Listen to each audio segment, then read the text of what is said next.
Hi guys, and welcome back to Niki's world. So today I'm gonna start with something quite depressive. I'm not going to lie, it's quite sad. Not for everyone though. I am going to start with a story time. My story time being when, the first time I was attacked sexually. So I'm going to change the guy's name to Sam, just because I don't want to say his real name. And my ex-boyfriend, we're going to change his name to Bob. That'll work. So I was 14 at the time, and I was with an older guy. He was 18, just turned, Bob. And we was at his house. We used to party and drink quite a lot. I was a bit of a rebel growing up. And me and him had an argument one night. This one particular night, the argument was really bad and I refused to sleep in the same room as him. I said, I'm not staying here, I'm not sleeping in your room, I'm gonna go sleep in the attic. When I've got up to the attic, there was two of his friends, I shall say. Some of mine, but this particular guy was just an associate. So Sam was in the bed with the blanket that I asked him, particularly earlier on in the night, please do not sit on the bed with the blanket, that's mine. And there was another friend of ours to our left in another mattress. That friend was making silly little jokes. We were all laughing and joking and whatnot, and having a laugh. And me and, Sam had slept in the same bed before as friends. Nothing had happened. He never tried anything. So I never felt uncomfortable to lay next to him. Our other friend was making jokes about, oh, you're going to sleep together, you're going to this, you're going to that, you're going to cause arguments. I was like, no, we're not. I'm with Bob. Me and Sam are just cool. Like, he knows the deal. He knows he can't try it. Now, our other friend had fallen asleep. I was still trying to fall asleep. There were still people partying.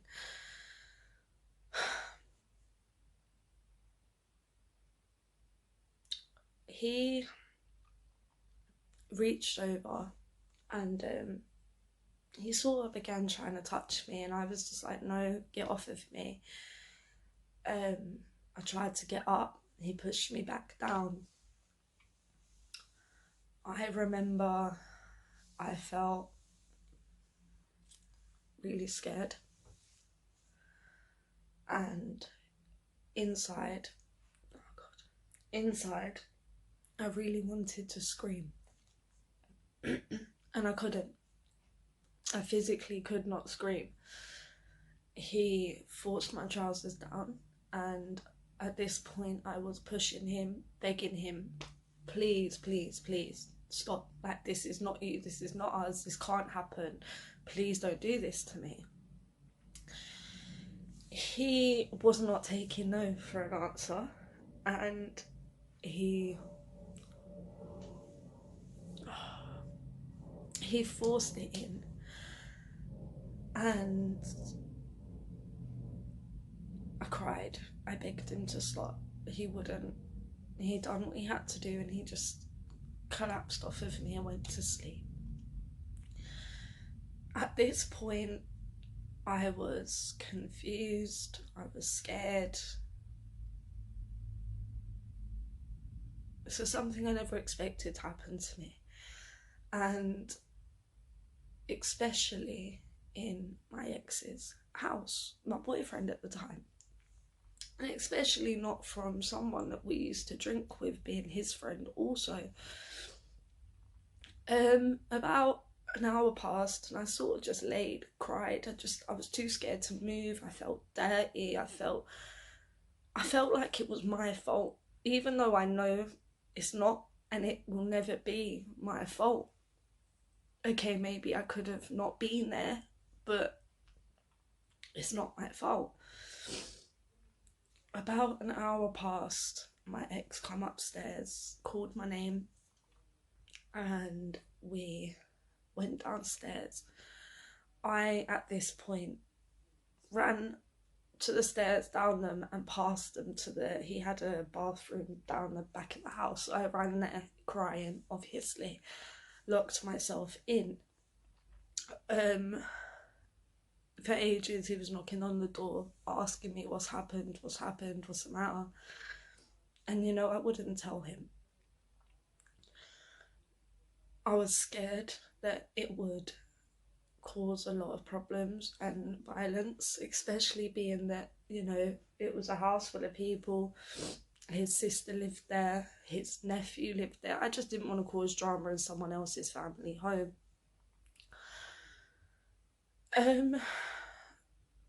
So from about 3, maybe 4, at this point I lost track of time. My boyfriend at the time, he was in bed asleep when I got out of the bathroom. He just didn't know what more to do, and he just left me. He thought it was because of our argument. I went into his room, and he had a sofa, which I sat on, and I cried, and I cried. And I waited for his cousin. Me and his cousin got on really well, and his cousin came over the next day and we spoke, and he said to me he needs to come and talk to me. He obviously asked me what happened, and I told him.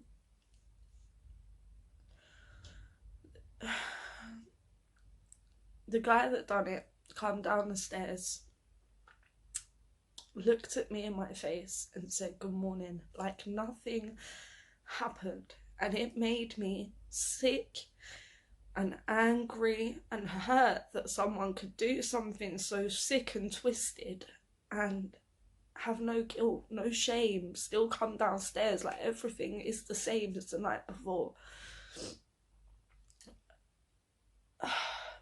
So I told him, I cried, and I just said, all I kept asking myself was, why me? What did I do that was so different to any other girl in that house?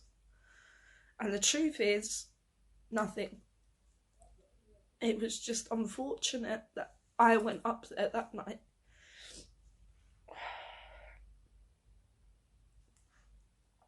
Because if it wasn't me, it would have been another girl.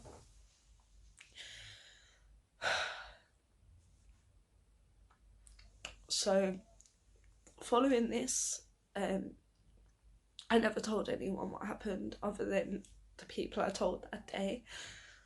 Never spoke to my mum, my dad. I was scared. And I didn't want to hurt them to then feel that it's their fault, because it wasn't. I began suffering with depression from about 14. I felt so dirty and disgusted that I began self-harming. By self-harming, I was pulling my hair out, I was trying to cut myself, I was trying to deal with this confusion, these emotions that I had never in my life felt before. I never went for help, I didn't eat, I began drinking daily and smoking a hell of a lot of weed.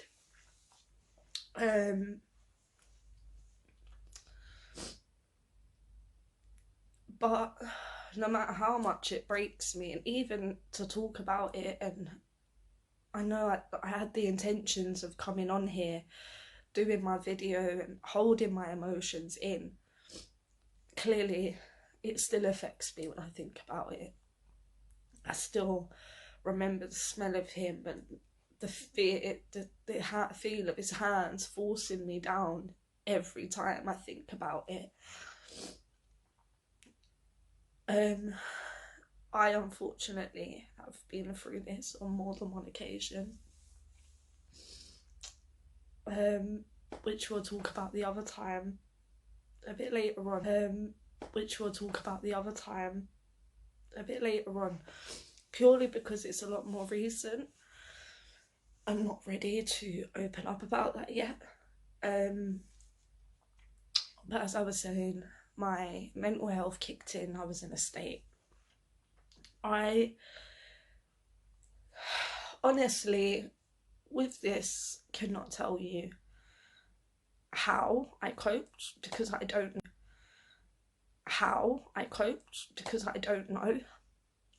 Can't even tell you what I did to take my mind off of it. The only answer I have for that is I was out with my friends all the time. I was drinking, I was smoking, and I weren't letting anything, and I mean anything, in. I built this wall, this emotions that just would not come out, and I wouldn't let it out. No matter how hard people tried to ask me what was wrong, why am I different, I wouldn't allow them into my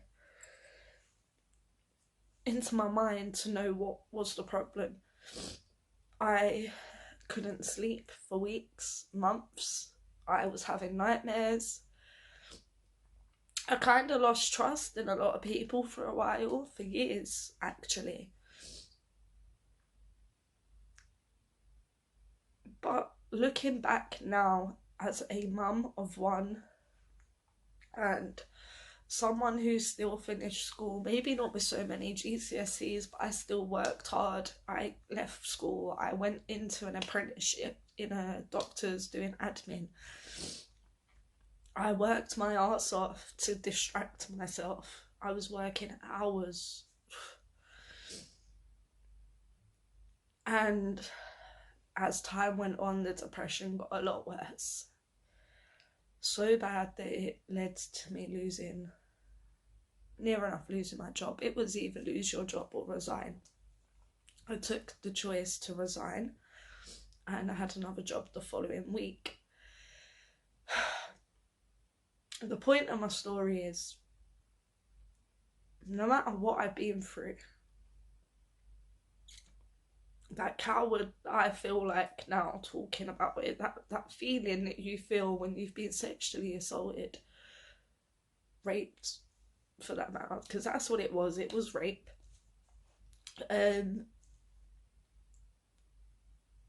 Yes, you feel dirty.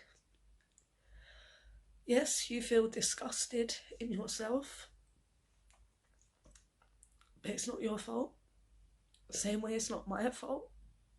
And it don't matter what you're wearing, how you're acting, whether you're laughing, you're joking with this person. You did not bring that on yourself. No one deserves that. And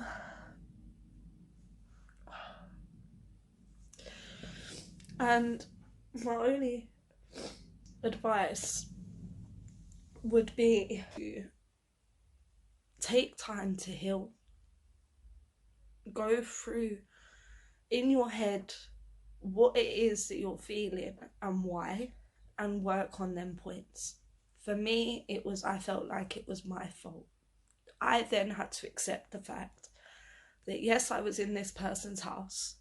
Yes, I was in the same bed as this person that I knew. But the key word there is I knew this person, and I never expected them to do that to me. I then had to accept that and move on from that within myself, and tell myself that yes, you're on a dark path now, and yes, I feel like I don't want to live, because I didn't for years. But I am not gonna let him drag me down and ruin my life. I control my life. I control where I go from here, and I control my emotions. Now I can either use my hate and anger and hurt and sit in a corner depressed and not want to do anything in bed and lights off for weeks, refusing to eat, refusing to get up because I've done it. Or I can use that to light that fire in me to make a better life for myself and light that I'm looking for. I told people as I got older, a few people know about this now, and a lot of people are going to find out about this from this video, and I apologise in advance, family, friends, if I haven't told you and this is a shock to you.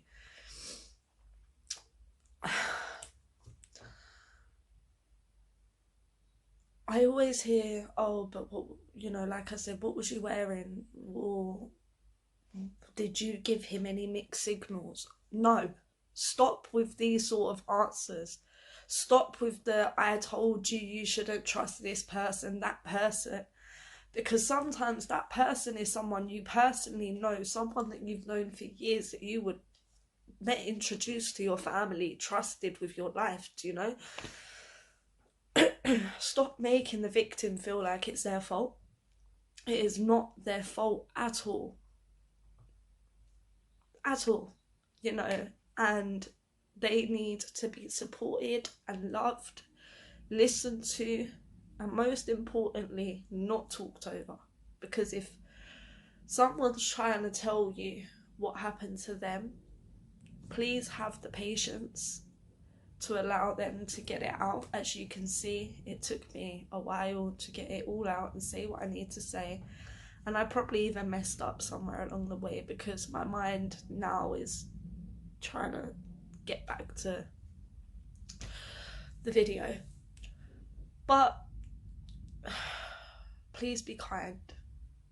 Please, if you know anyone going through this that has opened up, or you feel like something's been off with them, and as a parent you know if something like this has happened to your daughter, okay? My mum picks up on it very quick.